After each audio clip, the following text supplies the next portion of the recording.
안녕하세요, 원희씨입니다. 2019년에 맥북 에어 레티나가 새롭게 리프레시 되었습니다. 어떤 점이 달라졌는지 간단하게 제품 한번 살펴보도록 하겠습니다. 그럼 함께 가시죠.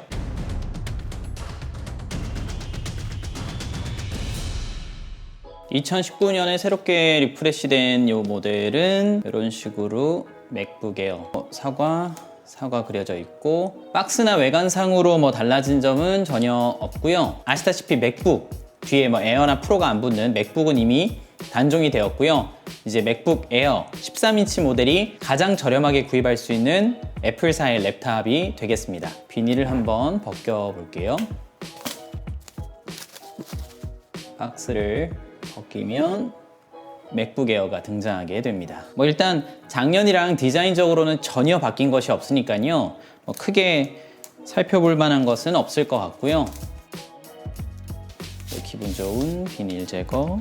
옛날에는 여기 불이 들어와서 사람들이 또 불 들어오는 애플마크 좋아했었는데, 에어라고 하기에는 사실 조금 좀 무거운 무게이긴 해요. 실제적인 무게 한번 재볼게요. 먼저 무게를 한번 재보면 1216g, 아이패드 11인치 같은 경우에는 478g 나오고요. 15인치 맥북 프로 같은 경우에는 1818g. 약간 전공 서적 같은 것들 무게가 보통 1345g 정도.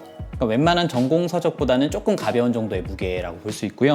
가장 두꺼운 부분 15.42, 그리고 가장 얇은 부분이 9.42. USB Type-C 케이블이 들어있어요. USB Type-C 케이블이 이런 식으로 들어있고요. 그리고 워런티 카드, 그리고 여기에는 또 스티커 들어있겠죠? 스티커.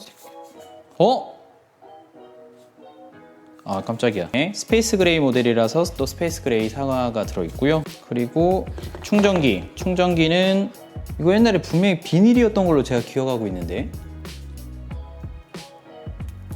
종이로 바뀌었어요. 여러분, 이게 종이로 바뀌었습니다. 이 알루미늄도 사실 100% 재활용을 하는데, 이제는 비닐을 줄이기 위해서, 아니지, 그러기에는 이미 껍데기가 비닐이었지. 근데 종이로 바뀌었습니다, 여러분. 종이로 30W 충전기 사용하시면 되고, 일단 제가 구입한 모델은 맥북 에어 기본형 모델입니다. 2018년 맥북 에어 레티나와 비교했을 때 가장 큰 차이점은 바로 트루톤 디스플레이가 적용이 됐느냐. 트루톤 디스플레이를 써보신 분들은 아실 거예요. 우리가 사용하고 있을 때에는 사실 와, 트루톤 디스플레이 진짜 좋다 이런 생각을 전혀 못 하는데요.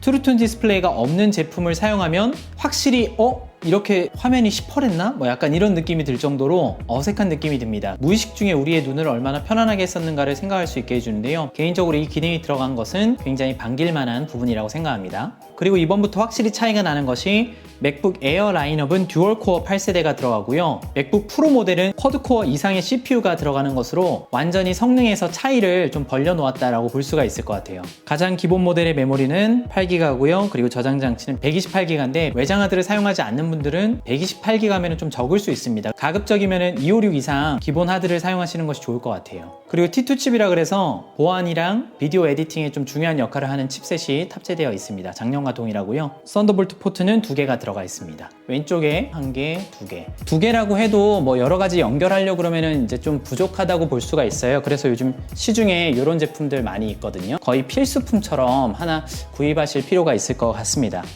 그리고 반대쪽에는 하나의 3.5 이어폰 잭이 있어요. 요즘에는 블루투스 이어폰을 많이 사용하시다 보니까 많이 안 쓰시는 것 같기는 한데, 음질에 굉장히 민감하신 분들이나 특별한 상황에서 음을 출력하셔야 되는 분들은 이거를 또 선호하시더라고요. 아이패드에는 전체적으로 스피커밖에 없습니다. 맥북 라인에만 아직까지는 요 3.5 이어폰 잭이 들어있어요.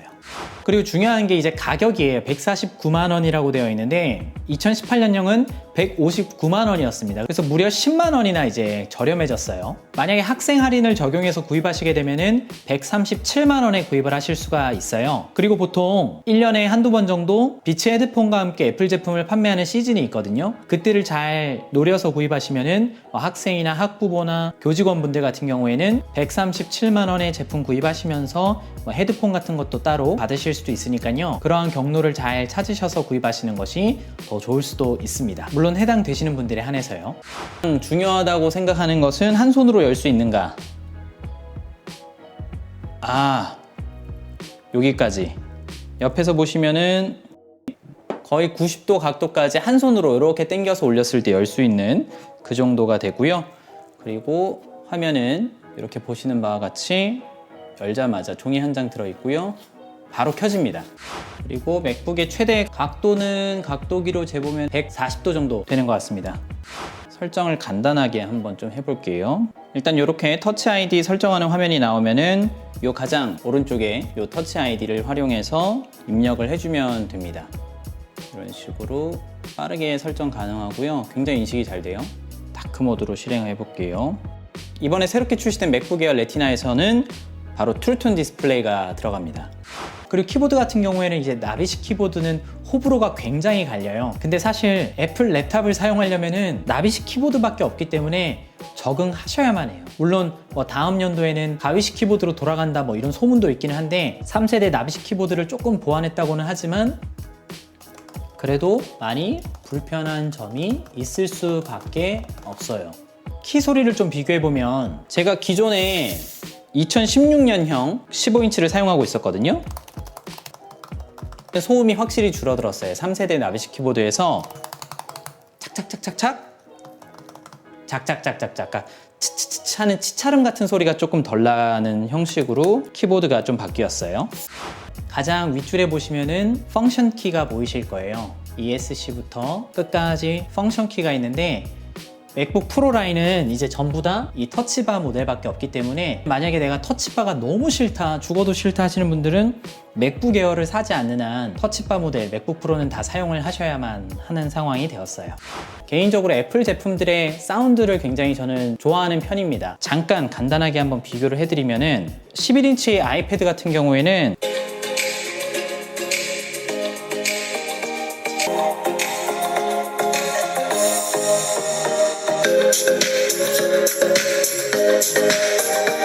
사운드와 사이즈는 이 정도 차이가 나고요. 맥북 에어 같은 경우에는 작년에 많은 사람들이 가장 불만을 표출했던 게 뭐냐면 바로 화면이 너무 어둡다는 거였어요. 맥북 프로 같은 경우에는 500니트, 그리고 아이패드 프로 같은 경우에는 600니트거든요. 실제로 밝기를 한번 비교해 보도록 할게요. 지금 아래 보시는 것이 맥북 에어의 밝기, 최대 밝기고요. 위에가 아이패드의 최대 밝기인데요.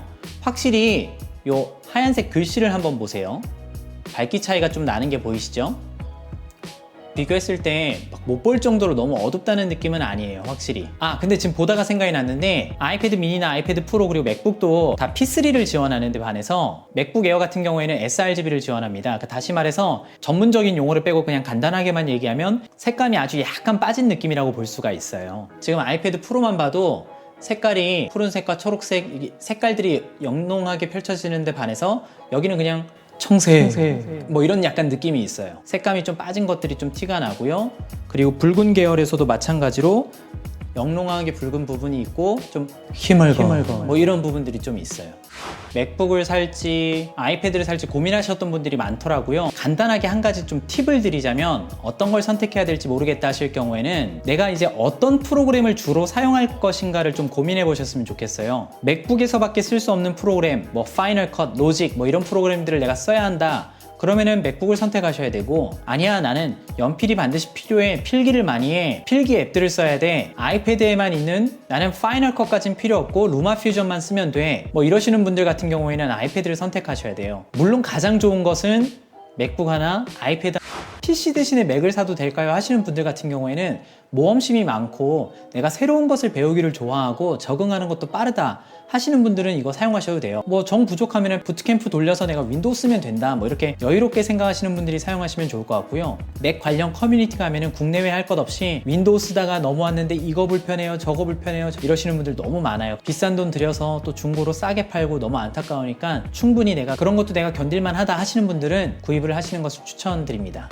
한 가지 이제 단점은 좀 말이 많이 나오고 있는 것 중에 하나가 바로 이 하드 속도예요. 400 후반대의 쓰기 속도, 그리고 8900대의 읽기 속도, 요 정도밖에 안 나오거든요. 전작 모델하고 비교했을 때 한 30% 정도 성능이 좀 떨어진다고 합니다. 사실 사용자들이 라이트하게 쓰기에는 전혀 체감되는 수준은 아닐 테지만 10만원 인하하면서 하드 속도도 인하해버리니까 뭔가 좀 역시 팀쿡 근데 사실 저 같은 경우에는 맥북 에어 제품을 그렇게 추천하고 싶지는 않아요. 유일하게 제가 좋아하는 부분은 뭐 터치바가 없다는 정도 뭐 이 정도일 텐데, 저 같으면은 조금만 더 돈을 써서 성능도 성능이고 또 밝기도 그렇고요, 무게 차이도 사실 별로 안 나는 맥북 프로 13인치를 구입할 것 같습니다. 사실 이게 리프레시 됐다고 보기에는 성능이 향상된 느낌이 사실은 없어요. 성능이 향상됐다고 하기에는 뭐 세월이 흘러서 그냥 칩셋을 바꾼 정도고, 오히려 SSD는 성능이 떨어지고 키보드가 뭐 획기적으로 좋아진 것도 없고 밝기도 그대로고, 그냥 작년에 나왔던 제품을 트루톤 하나 집어넣고 가격은 좀 할인해 줬으니까 좀 사라, 어차피 맥북도 없는데 너희들 이거밖에 못 사,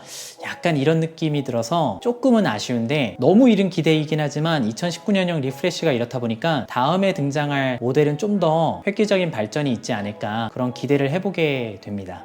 오늘은 뭐 이 정도만 간단하게 일단 살펴보도록 하고요, 다음에 좀 더 진한 사용기를 올려보도록 할게요. 영상은 여기까지고요. 함께 해주셔서 감사합니다. 그럼 모두 행복하세요.